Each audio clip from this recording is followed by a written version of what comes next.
Alain, bonjour. Bonjour Pierrot. Alors nous sommes quelques jours après un jugement qui vous a fait mal, hein, on imagine. Oui. Rappelez-moi, c'est 10 ans d'inéligibilité, 5 ans. Oh, 5 ans d'interdiction d'occuper une fonction dans la fonction publique, 1 an de prison avec sursis, et mon Dieu, 30 000 euros d'amende. Donc c'est le maximum qu'on peut espérer, entre guillemets, par rapport à une telle affaire.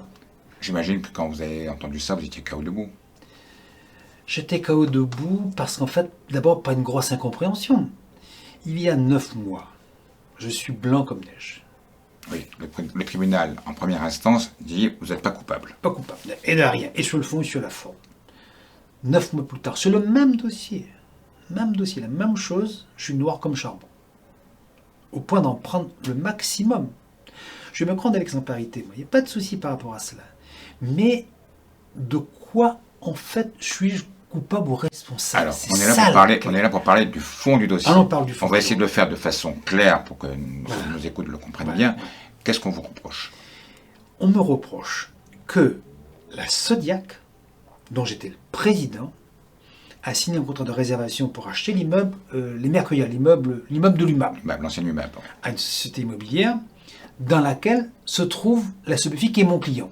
Oui, alors pour expliquer, vous êtes président de la Sodiac, mais vous avez en même temps créé une petite société à côté. Et je bosse pour la Sobefi. Voilà, et vous bossez pour la Sobefi. La Sobefi rachète.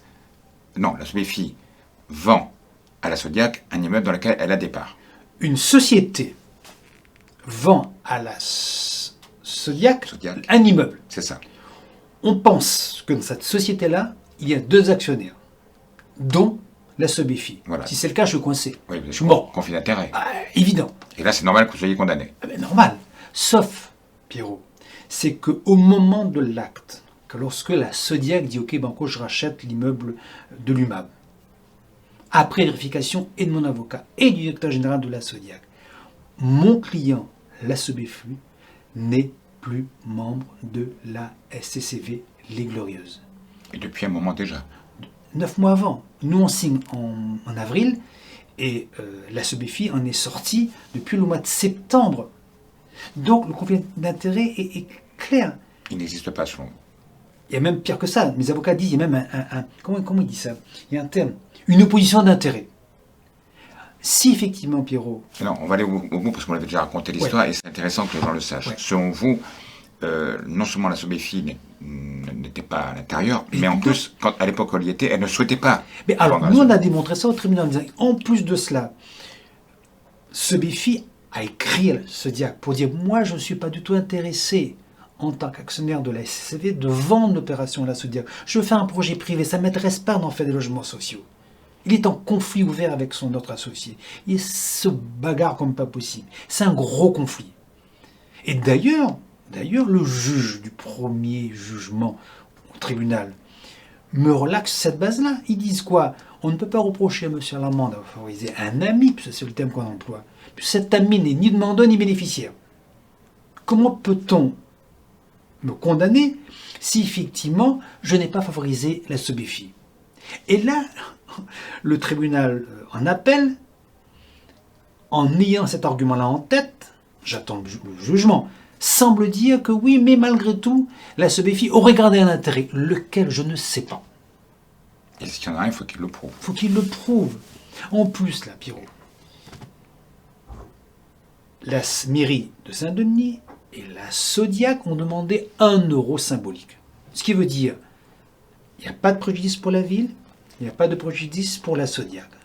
En plus que ça, il n'y a pas d'escroquerie, pas de marché truqué, pas d'étonnement d'argent, il n'y a rien. La seule chose qui est examinée, est-ce que oui ou non il y a un conflit entre mon job, qui était de conseiller la Sobefi, et mon président de la Sodiac. Parce que si effectivement j'ai fait un truc qui n'est pas bon, Armand Lavoulé, la ficelle, les choses sont connues en mars 2014, le lendemain des élections. Monsieur Gilbert Annette me convoque, me dit, écoute Alain, apparemment tu bosses pour la Sobefi. Je dis oui, où est le problème? Climat de confiance rompu, tu n'as plus la Sodiac. Je dis ok, banco. Je vais le voir, je dis pourquoi? Et j'arrive, il dit écoutez, Je dis au maire, attention, j'ai vérifié auprès d'un avocat, quand on signe pour l'émir royal, monsieur la Sobéfi n'est plus dedans. Il me dit, principe de précaution, je ne change pas ma décision. C'est son droit. Mais à ce moment-là, Pierrot, je suis considéré comme quelqu'un qui a fait une faute grave. Monsieur Annette aime la justice. Il défend les bonnes causes. C'est son droit. Mais dans ces conditions-là, qu'il aille porter plainte tout de suite au procureur. Qu'il me dénonce le jour même ou dans la semaine qui suit. Qu'est-ce qu'il a fait? Il attend 1 an. Pourquoi 1 an? Parce qu'il me pensait totalement liquidé, lessivé, mort. Sauf que 1 an plus tard, je me mets avec Nassima, pardon, avec Nadia Ramassami. Je me mets avec Nadia Ramassami, et puis on gagne contre ce candidat sur le chaudron. Et là, subitement, il se rappelle que je suis un mauvais élément, et il fait ce qu'on appelle un signalement procureur. Article 40 du Code pénal. Pas de problème. Pourquoi ne l'a pas fait avant? Et s'il est aussi... Comment on peut dire ça? S'il aime autant la justice, s'il est aussi blanc que cela, il n'y a pas d'autres élus dans la commune qui méritent d'être signalés sur des faits délictueux? Il n'y a personne d'autre? Je ne sais pas, je pose la question. Et même lui-même, il a suffisamment les fesses propres pour pouvoir monter au cocotier et dire un tel n'est pas bien. Je ne suis pas juge, je ne joue pas ce petit jeu-là. Il y a des juges pour ça, il y a des policiers pour ça. Il dit simplement, je dis ça à un conférence de presse, je boboque, il dit en créole. Faute de pouvoir jouer le ballon, on joue le tibia. C'est ça. Maintenant, si effectivement il y avait un problème, dénonce avant, allez jusqu'au bout, on attend. Ça veut dire quoi? J'aurais perdu sous le chaudron, enfin sur le canton. Il n'aurait jamais porté plainte. Jamais porté plainte. Et moi, je suis très surpris. On va attendre de voir la différence d'appréciation des deux tribunaux. Je ne comprends pas. Donc là, vous allez en cassation. En cassation. Et je suis persuadé que si mes avocats le disent, me disent, Alain, tu peux le dire, à qui veut l'entendre? Si la Cour d'appel avait dit que le droit, uniquement le droit, j'aurais été relaxé. La Cour d'appel peut très bien dire, je veux mettre M. Alain Manc comme exemple.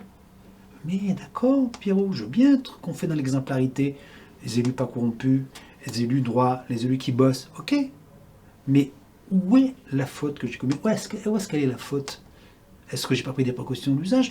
Vous savez, Pierrot, pour tout te dire, que la loi m'autorise à faire citer un témoin à la défense en appel. J'ai demandé à ce que M. Cadet, mon directeur général, soit à nouveau entendu. C'est mon droit. Parce qu'il était entendu lors du premier procès. Le procureur de la République, le ministère public, au nom de l'article 58 du Code pénal, il dit « Ah non, comme M. Cadet a déjà été entendu la première fois, je demande qu'il soit pardonné une deuxième fois. » C'est son droit. Le tribunal se retire, le tribunal revient et donne raison au ministère public. Éric Cadet n'est pas entendu devant la Cour d'appel. Alors que lui, il aurait pu expliquer ce qui s'est passé dans ce dossier-là. Qu'est-ce que je dois en penser? On dit que j'ai favorisé mon ami, président, directeur général de la Sobéfi. On peut dire son nom, Christian Beck. Si c'était le cas, il est un receleur, puisqu'il a bénéficié de mon coup de main, de ma largesse. Dans ces conditions-là, pourquoi M. Christian Beck n'a jamais été entendu? Il a eu en tout et pour tout, un mail d'un fonctionnaire de police lui demandant mes contrats ou les factures. Uniquement. Alors, enquête bâclée. Avocat, témoin de la défense non entendu en appel. Sanction démesurée. Dénonciation de Gilbert Annette.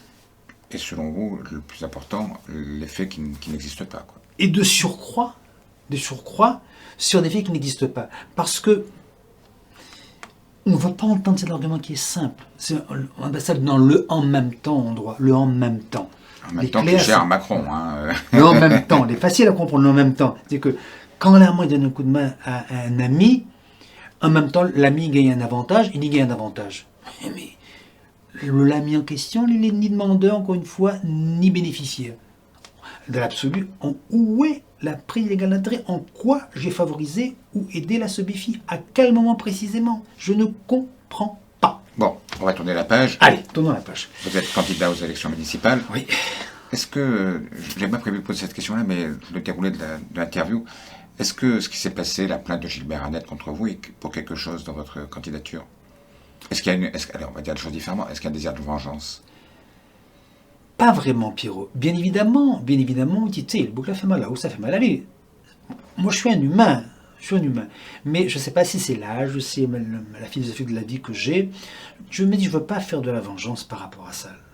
Parce que ce qui me guide, je dis en conférence de presse, c'est de se dire, je me suis battu pour mon pays pendant 25 ans, je crois pouvoir encore faire des choses aujourd'hui. Ce que je veux, c'est vraiment faire en sorte qu'on enlève Annette de l'Emery-Tsani, parce qu'il est nuisible, pas pour moi, il est nuisible pour la ville.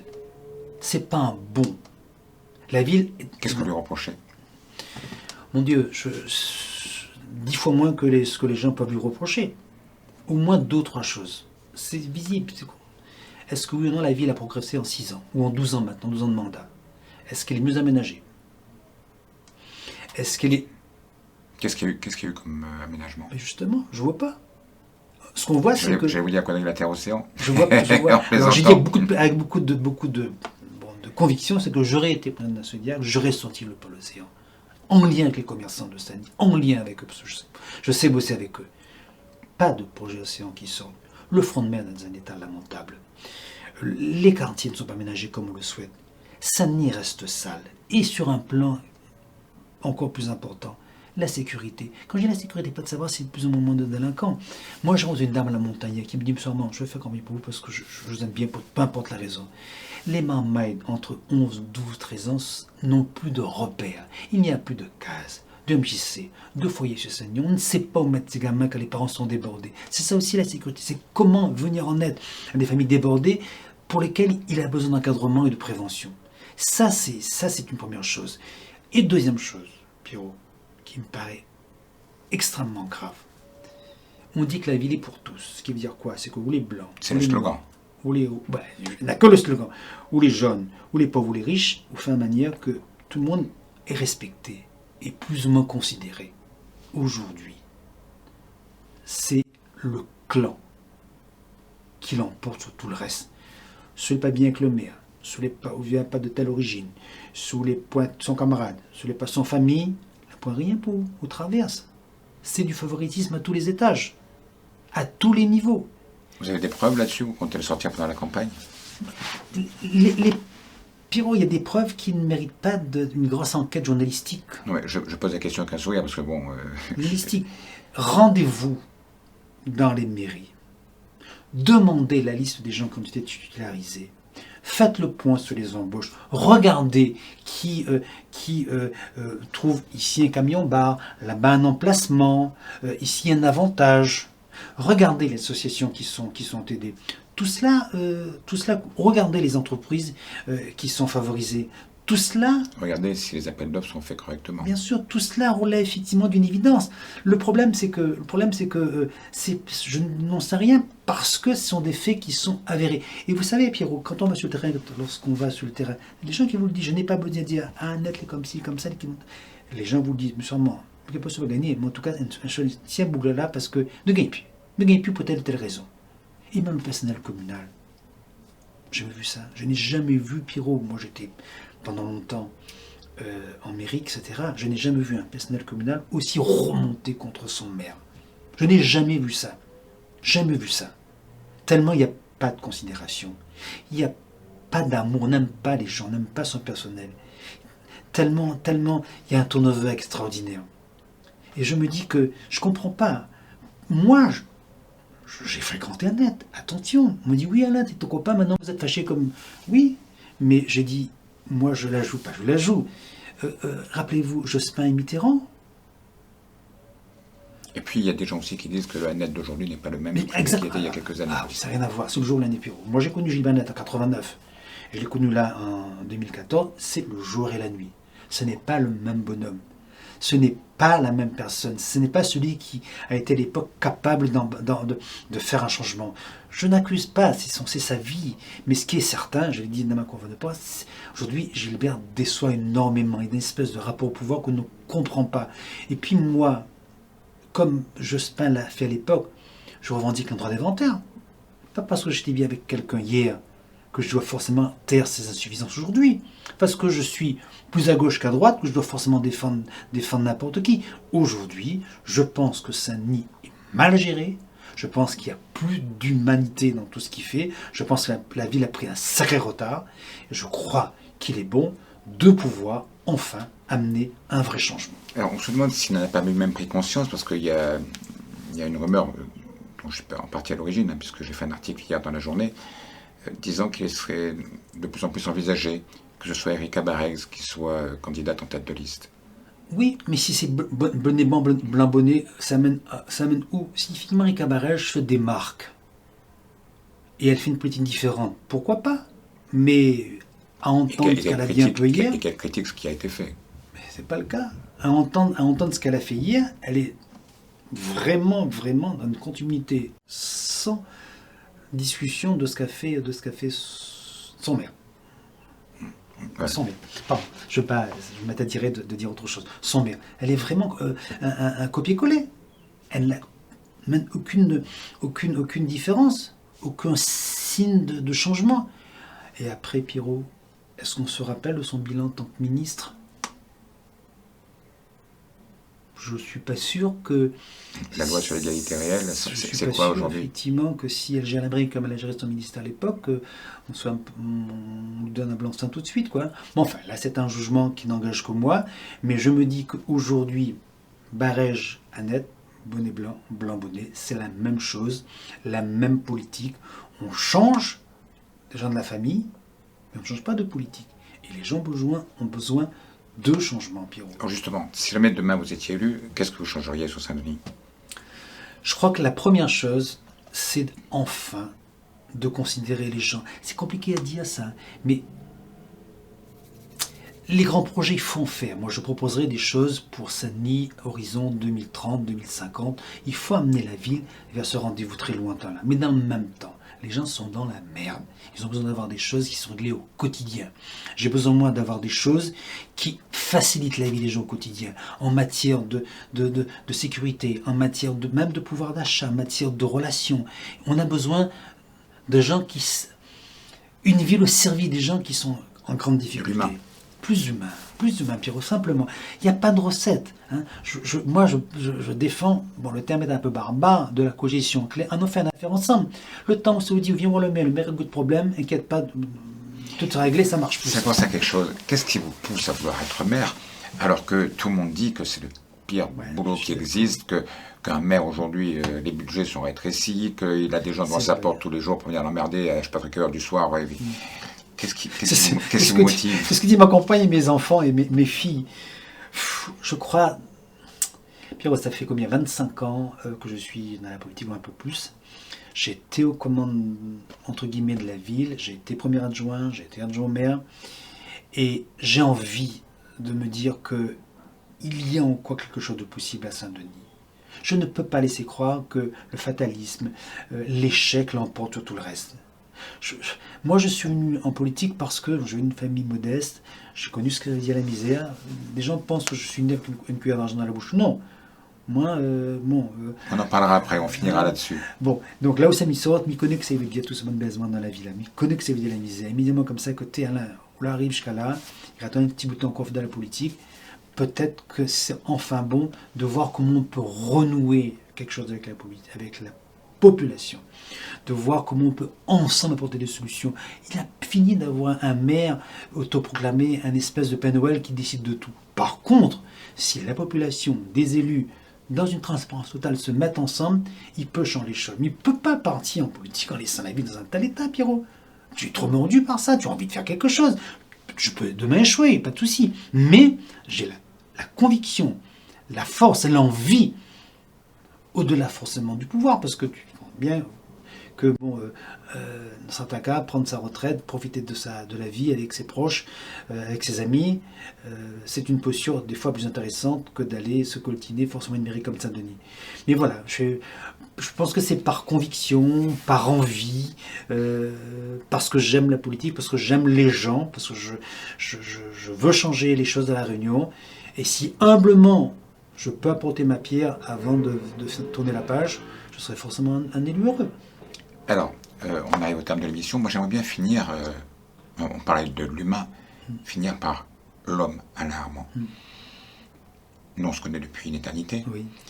Tout à l'heure, avant qu'on commence l'interview, je vous disais que on s'était perdu de vue un petit peu, et j'ai eu la surprise de vous retrouver il y a quelques semaines, quelques mois de cela, à l'Assemblée Générale du MEDEF. Et j'avais été étonné par le Alain Armand que j'avais vu, avec un discours, je vous l'ai dit, en toute franchise, assez brillant. L'image que beaucoup ont gardée de vous, c'était le Alain Armand indépendantiste, défenseur de la langue créole à tout prix. Et la réflexion que je me fais, c'est, qu'est-ce qu'il a évolué? C'est qui Alain Armand aujourd'hui? Qu'est-ce qui reste de l'indépendantisme? Qu'est-ce qui reste de tout ça? Pierrot, je pense effectivement que j'ai beaucoup évolué, mais je crois avoir gardé les choses, comment on peut dire cela? Les valeurs. Au fond du cœur. Au fond du cœur, je les ai toujours là. Je pense maintenant... Toujours rebelle? À ma manière, oui, un peu. Je suis toujours forcément contre l'injustice, je suis toujours pour que les gens forcément s'en sortent, je suis toujours pour mon pays avancer. Mais je me dis, Pierrot, que ce qui change, c'est la méthode. C'est la méthode. Moi, je défendais encore, je travaillais, je défends les gens pauvres, je défends les gens malheureux. Mais dans le même temps, j'ai fini par comprendre, par exemple, qu'il faut bien que les entreprises aussi vivent. C'est pas aux maires de régler tous les problèmes. Donc on a besoin d'avoir une économie forte, avec des entrepreneurs. Ça, c'est pas du tout incompatible de la défense de travailleurs et des chômeurs. J'ai besoin effectivement d'avoir des jeunes qui se bougent, qui n'attendent pas qu'un élu lui promette un contrat ou je ne sais quelle somme d'argent pour qu'il reste tranquille. J'ai besoin d'avoir forcément des mères de famille qui soient au top de leur rôle d'éducation. Donc, si vous voulez, j'ai encore au fond de moi cette rébellion parce que, Pierrot, je viens d'un milieu très populaire. Oui, je le sais. J'ai connu une enfance heureuse. Comme il dit en créole, ne l'était misère, n'était pas malheureux. Ça, c'est extrêmement important. J'ai forcément peut-être fait des fautes, commis des erreurs, il n'y a pas de problème par rapport à cela. C'est pas nécessairement une erreur, c'est une évolution de vie. Voilà, mais je pense qu'aujourd'hui, je garde cette espèce d'envie d'être au service des gens, au service de mon pays. Et je crains, en plus, Pierrot, on va finir là-dessus, parce que c'est important pour moi, au-delà de la mairie de Saint-Denis, je crois que les gens ne prennent pas toute la mesure qu'on ne peut plus, comme avant, compter sur l'État. Qu'on ne peut plus compter sur le gouvernement. Je ne suis pas pour le largage, parce que j'ai peur que c'est pas nous qui nous demandons d'être largués, c'est là-bas qui nous largue. On a besoin effectivement de dire comment on peut revisiter, rebâtir un lien entre la Réunion et la France. Je ne remets pas du tout en cause, je défends encore plus que jamais la langue créole, mais je ne remets pas en cause mon statut de français. Je suis aussi français, je suis européen, mais je suis d'abord réunionnais. Et on a besoin d'avoir autre chose. Comment reconjuguer cela? Moi, je ne considère pas la Réunion comme une population. Les Réunionnais comme une population et la Réunion comme une circonscription. Je pense qu'il y a effectivement un territoire qui est la Réunion. Je pense qu'on est plus une population. On est un peuple au sens de peuple de France, comme l'a entendu De Gaulle. Je me dis, dans cette version un peu gaulienne du peuple, il y a à tisser des choses. Sortons de l'assistanat, sortons des formes d'indépendance, trouvons une relation différente avec l'État. Avançons, soyons deux à dialoguer, parce que attendre manger cuit, attendre effectivement que les choses arrivent, ça ne marchera pas, il faut pouvoir anticiper sur un tas de choses. Moi, je sais par exemple que, je dis avec mes mots à moi, je pense que si, par exemple, sur un point très précis, parce que c'est notre compétence en région, en département, je l'ai dit encore récemment, la canne, pour moi, telle qu'elle est aujourd'hui, une canne est un peu condamnée. On sait qu'effectivement, que le président Macron l'a dit, allez, en 2021, on arrête les 28 millions de subventions qui compensent ce que ne donne plus l'Europe. Bon.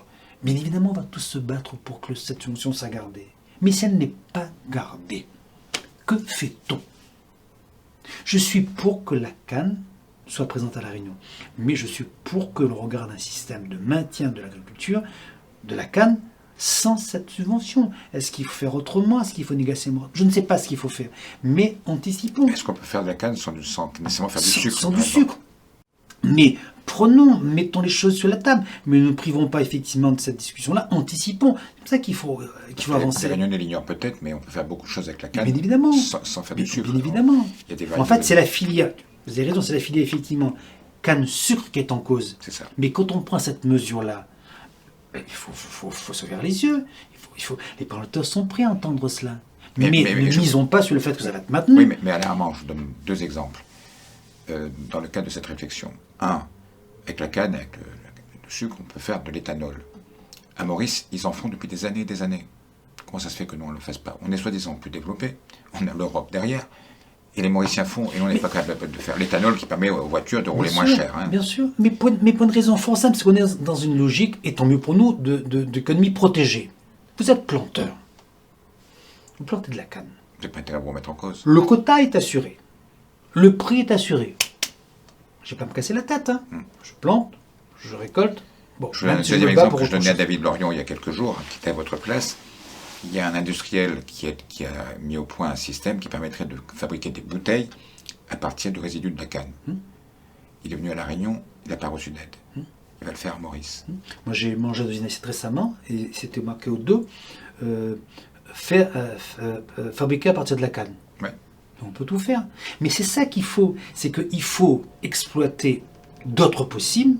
Il faut se dire, il faut qu'on se bouge un peu les fesses. Alors c'est biodégradable. Alors que le plastique, on voit le Maintenant, attention, on ne passe pas d'une économie donnée à une autre économie. C'est pour ça que moi je plaide pour un moratoire. Donnons-nous 3 ans, 4 ans, 5 ans, 10 ans pour dire comment on va conduire ce changement, comment on va conduire cette évolution-là. Tranquillement, en préparant les éleveurs, en préparant forcément l'économie. Moi, je défends par exemple la filière chanvre. Je dis, ouais, Alain, ça prend un mal à la Réunion. Et t'es gars, arrête de déconner, mais ça fume ça mal. Mais je dis non, si je ne pas de fumer le zamal, c'est qu'on risque de rater un coche.